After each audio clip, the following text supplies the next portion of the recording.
Lisa is in Minneapolis. Welcome to the Dave Ramsey Show, Lisa. Oh, thank you so much. How are you today? Better than I deserve. What's up?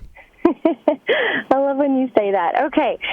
So I just started listening to your show a couple months ago, or like 2 months ago.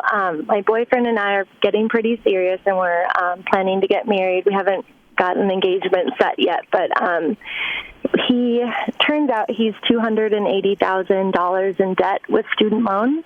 Wow. And, is he a doctor or a lawyer? Yeah, he's a doctor, and he's a chiropractor, and he's not actually practicing chiropractics where we live. Why? And it really just doesn't make sense for him. Like, unless you own your own practice and want to have that be your lifestyle and build it up over several years, working for someone else, the max you're going to get is like $60 or $70 a year, and he makes more money now doing remodeling as a project manager. He's really skillful, and he does woodworking on the side. Mm-hmm.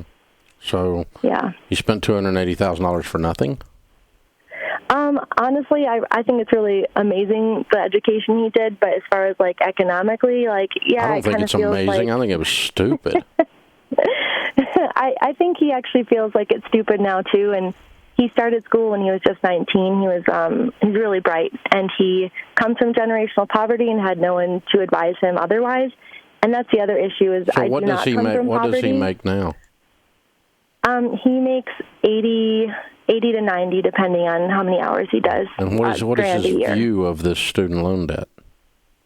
What is his view? He feels totally crushed by it. I've been kind of breathing down his neck about it the last couple of months to deal with it, and he's finally starting to take it seriously. He's doing the income-based repayment, but it's still gaining interest, and I'm not willing to be 56 years old when it gets so-called forgiven and we get banged with a tax bill. So exactly. I'm not doing that. What do you make a year?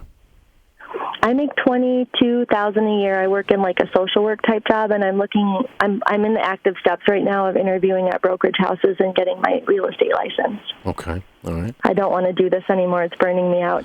So what's your question?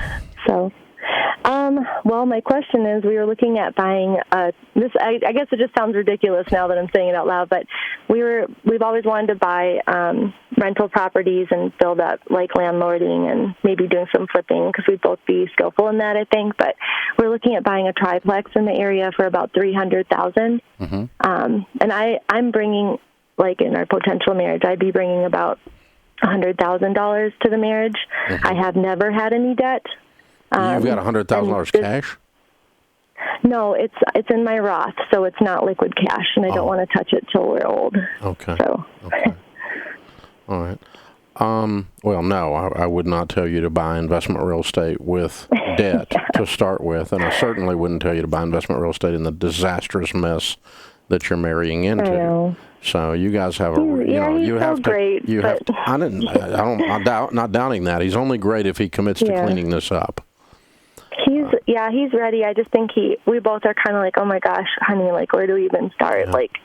Well, I mean, $50,000 a year for 5 years and you're done. I feel like we can do that, and I think he just doesn't believe it's like possible. And I'm trying to get him to read this book that you have. Well, let me tell you, the number one cause of divorce in North America today is money fights and money stress. It's my number one hot button, too, and I'm already freaking out about it because we're not engaged. And if you guys cannot get on the same page in lockstep on this subject, as big a mess as he's got, that should be a deal killer for you.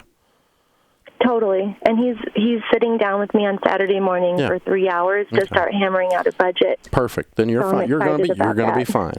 But all the data tells us on marriage is that if you can agree on 4 things prior to being married, if you agree on religion, money, kids, and in-laws and how to deal with them, then you actually, if you can handle those 4 categories, you have a very high statistical probability of a successful marriage, even if there's a ridiculous mess like he's got. You'll just fight through it together. It's just a battle you take on together. You can fight through all kinds of stuff when you do it together.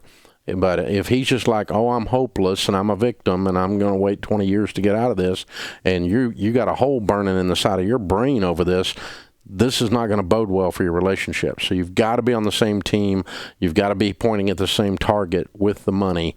And my view of that would be that you attack this debt with an absolute vengeance. And good Lord, no, you don't need to be buying anything right now.